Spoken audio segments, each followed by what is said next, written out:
இந்தியாவில் கொரோனாவால் பாதிக்கப்பட்டோரின் எண்ணிக்கை 5000-ஐ கடந்துள்ளது. இதையடுத்து மத்திய அரசு நாடு முழுவதும் கொரோனா சிகிச்சைக்கான ஒத்திகைகளை தொடங்கியுள்ளது.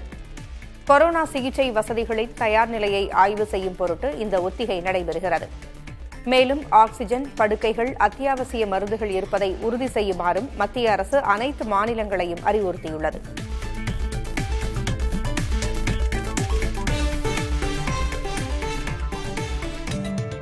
இந்தியாவில் கொரோனா வைரஸால் பாதிக்கப்பட்டோர் எண்ணிக்கை 5000-ஐ கடந்துள்ளது. இது தொடர்பாக மத்திய அரசு வெளியிட்டுள்ள தகவலில், ஒரே நாளில் நாடு முழுவதும் 498 பேருக்கு கொரோனா பாதிப்பு இருப்பது உறுதிப்படுத்தப்பட்டுள்ளது. பாதிக்கப்பட்டோர் எண்ணிக்கை 5364ஆக உயர்ந்துள்ளதாகவும் தெரிவிக்கப்பட்டுள்ளது.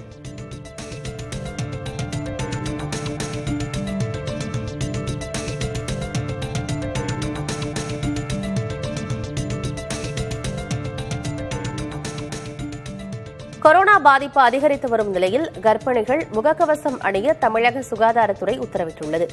கர்ப்பிணிகள், இணை நோய் உள்ளவர்கள் முகக்கவசம் அணிய வேண்டும். கர்ப்பிணிகள் உடல்வலி, காய்ச்சல், இருமல் இருந்தால் உடனடி சிகிச்சை மேற்கொள்ள வேண்டும் என அறிவுறுத்தியுள்ளது. கொரோனாவுக்கு எந்தவொரு மருந்தையும் சுகாதாரத்துறை அங்கீகரிக்கவில்லை என்றும், உலக சுகாதார அமைப்பு மத்திய அரசு வழிகாட்டுதலின்படி சிகிச்சை அளிக்கப்படுவதாகவும் தெரிவித்துள்ளது.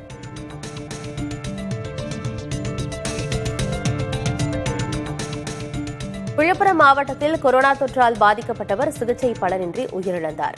விழுப்புரம் மாவட்டத்தைச் சேர்ந்த நபர் ஒருவர் ஹைதராபாத்திற்கு பணி தொடர்பாக சென்றுள்ளார். அங்கு காய்ச்சல் ஏற்பட்டதை அடுத்து மருத்துவர்கள் பரிசோதனை செய்ததில் கொரோனா தொற்று உறுதியானது. இந்நிலையில் சொந்த ஊர் திரும்பியவருக்கு காய்ச்சல் அதிகமானதை அடுத்து முண்டியம்பாக்கம் அரசு மருத்துவக் கல்லூரி மருத்துவமனையில் அனுமதிக்கப்பட்டு சிகிச்சை பலனின்றி அவர் உயிரிழந்தார். கொரோனா தொற்று ஏற்பட்டவருக்கு இணை நோய் மற்றும் இதய பிரச்சினை இருந்ததால் சிகிச்சை பலனின்றி உயிரிழந்ததாக மாவட்ட சுகாதாரத்துறை இயக்குநர் செந்தில்குமார் தெரிவித்துள்ளார்.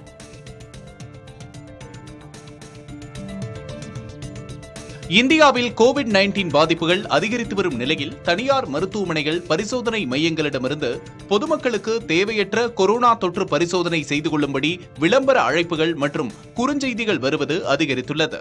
லோக்கல் சர்க்கிள்ஸ் என்ற அமைப்பு நடத்திய சமீபத்திய ஆய்வின்படி கொரோனா பெருந்தொற்றின் முந்தைய அலைகளில் தனியார் மருத்துவமனைகளில் பரிசோதனை அல்லது தடுப்பூசி எடுத்துக் கொண்டவர்களில் கணிசமானோர் இத்தகைய விளம்பர அழைப்புகளை பெறுகின்றனர். இந்த ஆய்வில் 18% பேர் கொரோனா பரிசோதனை செய்து கொண்ட இடங்களில் இருந்தும் 17% பேர் தடுப்பூசி எடுத்துக்கொண்ட இடங்களில் இருந்தும் விளம்பர செய்திகளை பெறுவதாக தெரிவித்துள்ளனர். இது தனிநபர் தரவுகளை தவறாக பயன்படுத்துவதாகும் என்கிறார் லோக்கல் சர்க்கிள்ஸ் நிறுவனத்தின் சச்சின் தபாரியா. மத்திய அரசு அறிவித்துள்ள டிஜிட்டல் தனிநபர் தரவு பாதுகாப்பு விதிகள் அமலுக்கு வந்த பிறகு தனிநபர்களின் வெளிப்படையான அனுமதி இல்லாமல் தரவுகளை விளம்பர நோக்கங்களுக்காக பயன்படுத்துவது தடுக்கப்படும் என எதிர்பார்க்கப்படுகிறது. தற்போது பாதிக்கப்படுபவர்கள் சட்ட நடவடிக்கை எடுக்கலாம்.